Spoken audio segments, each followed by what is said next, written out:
کہے کہ ہمارا رب اللہ ہے، پھر اس پر جم جائیں۔ ان پر فرشتوں کا نزول ہوتا ہے، نہ کوئی غم کرو نہ خوف، خوشیاں مناؤ جنت کی جس کا تم سے وعدہ کیا گیا تھا۔ اللہ کی ربوبیت پر اطمینان جب انسان کو ہو جاتا، میرا رب اللہ ہے، ربی اللہ، انسان کے لیے نہ کوئی کھٹکا، نہ کوئی خطرہ، نہ کوئی خوف، نہ کوئی حزن۔ جو کچھ ہو رہا ہے کس کے اذن سے ہو رہا ہے؟ اللہ کے اذن سے۔ اللہ کے اذن کے بغیر پتہ تک نہیں ہلتا۔ یہ کوئی اندھا بہرا مادہ نہیں ہے جس سے مجھے کوئی خوف ہو۔ اندھا بھینسا چلا آ رہا ہو اس سے تو ڈرنے کا ہر انسان کو ڈرنا چاہیے، نہ معلوم کس کو ٹکر مار دے۔ لیکن نہیں، اس کائنات کو چلانے والا ایک سمیع و بصیر خدا ہے، وہ جو میرا دوست ہے، میرا ولی ہے۔ اللہ ولی الذین آمنوا یخرجہم من الظلمات الی النور۔ اللہ اہل ایمان کا ولی ہے، ساتھی ہے، پشت پناہ ہے، مددگار ہے، حمایتی ہے۔ بتائیے جسے یقین ہو جائے کہ اللہ میرا مددگار، اللہ میرا محافظ، اللہ میرا پشت پناہ، اللہ میرا حمایتی، اس کے لیے کوئی خوف ہوگا؟ اس سے کوئی ڈر ہوگا؟ میں مثال دیا کرتا ہوں ایک بہت سادہ، پنجاب کے دیہات کی۔ وہ بڑا چودھری ہے اور کوئی غریب کسان ہے۔ اس غریب کسان کے جانوروں کو ہر وقت اندیشہ ہوگا چوری کا، کوئی میری بھینس کھول کر نہ لے جائے، کوئی میرا بیل کھول کر نہ لے جائے۔ لیکن جس کے بارے میں یہ سب کو معلوم ہو کہ وہ جو بڑا چودھری ہے وہ اس کا دوست ہے، اس کی بچیا کو کوئی خوف ہوگا؟ اس کی بھینس پر کوئی ہاتھ ڈالے گا؟ اسے کوئی اندیشہ ہوگا؟ نہیں۔ کیوں؟ کہ وہ بڑا چودھری، بڑا اس کا یہاں کا سردار، جاگیردار، سب کو معلوم ہے وہ میرا دوست ہے، کوئی میرے خلاف اقدام نہیں کر سکتا۔ اس دنیا میں یہ چھوٹی سی بات اگر آپ کے دلی اطمینان اور سکون کا باعث بن سکتی ہے تو ذرا تصور کیجئے۔ میں لفظ تصور استعمال کروں گا صرف اس لیے کہ اس کا ہم جس کو کہتے ہیں ادراک اور شعور کر نہیں سکتے، اگر کے ساتھ کر سکتے۔ اگر یقین ہو کہ اللہ میرا مددگار اور یقین ہو کہ اللہ ہر آن میرے ساتھ ہے، پھر کوئی خوف؟ کس کا خوف؟ کوئی شے اللہ سے بالاتر ہے؟ کوئی قوت اس سے زیادہ طاقتور ہے؟ کوئی اس کے ارادے کو بدلنے والا ہے؟ کوئی اس کی مشیت کے آڑے آنے والا ہے؟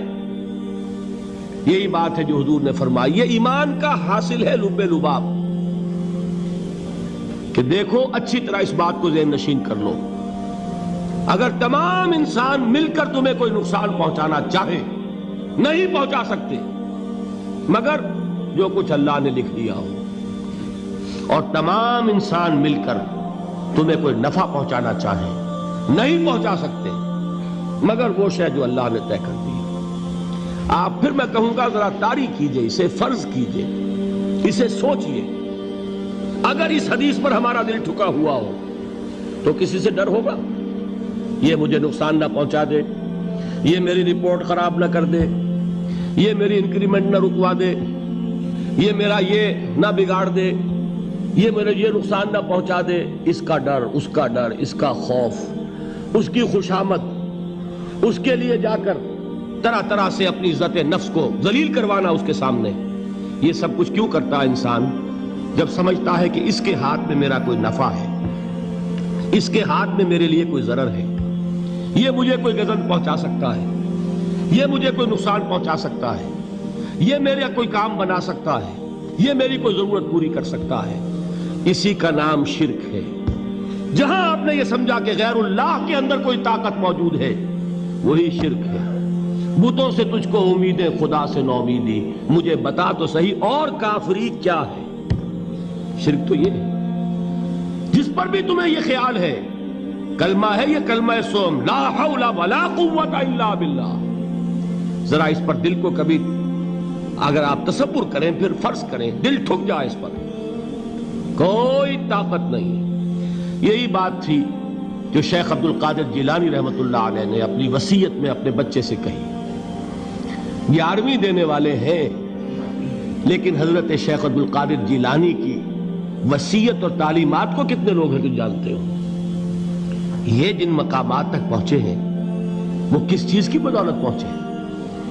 انہوں نے جو پیغام دیا وہ کیا تھا؟ اے میرے بچے، جس طریقے سے قرآن مجید میں حضرت لقمان کی نصیحتیں جو ہے نقل کر دی گئی ہیں، میں یہ عرض کروں گا بالفرض اگر قرآن حضرت عبد القادر جیلانی کے بعد نازل ہوا ہوتا تو شیخ عبد القادر کی یہ نصیحتیں بھی قرآن میں درج ہوتی. اتنی اونچی نصیحتیں ہیں. اے میرے بچے، اس حقیقت کو ذہن نشین کر لے، لا فاعل فی الحقیقت ولا مؤثر الا اللہ. اس کائنات میں نہ کوئی فاعل حقیقی ہے نہ مؤثر حقیقی ہے سوائے اللہ کے. کسی شے میں کوئی تاثیر نہیں اگر اللہ نہ چاہے. آگ جلا نہیں سکتی اگر اللہ نہ چاہے.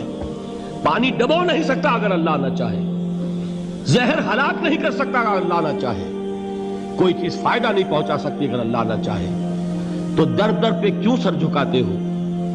در در پر کیوں جبیں سائی کرتے ہو؟ سب کے سامنے کیوں ہاتھ پھیلاتے ہو؟ ایک اللہ سے مانگو. ایک اللہ کے سامنے زمین پر اپنی جبین رکھو. لا فاعل فی الحقیقت ولا مؤثر الا اللہ. نظر آتا ہے ہمیں کہ پانی پیاس بجھا دیتا ہے. پیاس بجھانے کی صلاحیت پانی میں نہیں ہے، اللہ کے اذن سے.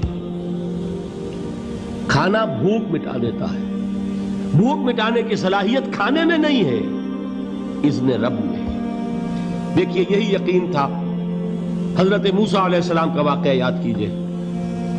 سامنے سمندر آ گیا ہے، قوم دیکھتی ہے پیچھے کہ گرد و غبار کا طوفان ہے. معلوم ہوا کہ فرعون اپنے لشکر سمیت آ گیا ہے.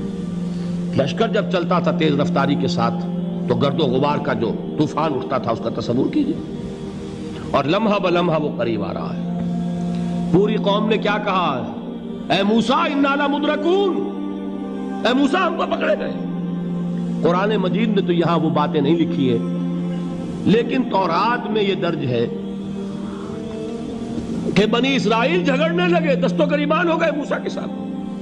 موسیٰ ہمیں یہاں مروایا لا کر، اس سے تو ہم ہی بہتر تھے. وہاں کھانے کو ملتا تھا، زندگی تو تھی، بیگار ہم کر رہے تھے، موت تو نہیں تھی. اب جو کچھ ہوگا اس کا تصور کرو، جس طریقے سے ہمارے ٹکڑے اڑائے جائیں گے. تو لڑ رہے ہیں حضرت موسیٰ علیہ السلام سے. یہ تورات کی تفصیل ہے. قرآن میں صرف اتنا آیا ہے، پریشان ہو کر انہوں نے کہا انا لمدرکون، موسیٰ ہم تو پکڑے گئے. اس وقت موسیٰ کا جواب کیا ہے؟ کلا ان معی ربی سیہدین. نہیں، میرے ساتھ میرا رب ہے، وہ راستہ دے گا. بتائیے کہاں راستہ نظر آ رہا ہے؟ یہ ہے ایمان بالغیب. راستہ نظر نہ آئے تب اللہ پر یقین ایمان ہے. جیب میں پیسے ہوں اور تب دل کو اطمینان ہے تو ایمان کس پر ہوا؟ پیسے پر، اللہ پر نہیں. جب وسائل و ذرائع نہ ہو اور پھر یقین ہو کہ اللہ مسبب الاسباب ہے، وہ اسباب کا پابند نہیں ہے، وہ اسباب کا محتاج نہیں ہے، اسباب اس کے محتاج ہیں. اگر یہ یقین ہے تو اللہ پر ایمان ہے. یہ نہیں ہے تو تمہارا ایمان اسباب پر ہے، وسائل پر ہے، ذرائع پر ہے، مادیات پر ہے، اللہ پر نہیں. اس وقت کہاں راستہ تھا؟ کوئی راستہ تھا؟ سمندر ہے اور ادھر سے لشکر آ گیا ہے. کلا ان معی ربی سیہدین. اب دیکھیے ایمان کہہ دینا آسان ہے، ہوا معکم اینما کنتم، جہاں کہیں بھی تم ہوتے ہو اللہ تمہارے ساتھ ہوتا ہے. لیکن اس کا یقین قائم ہو جائے تو زمین و آسمان کا فرق واقع ہو جائے.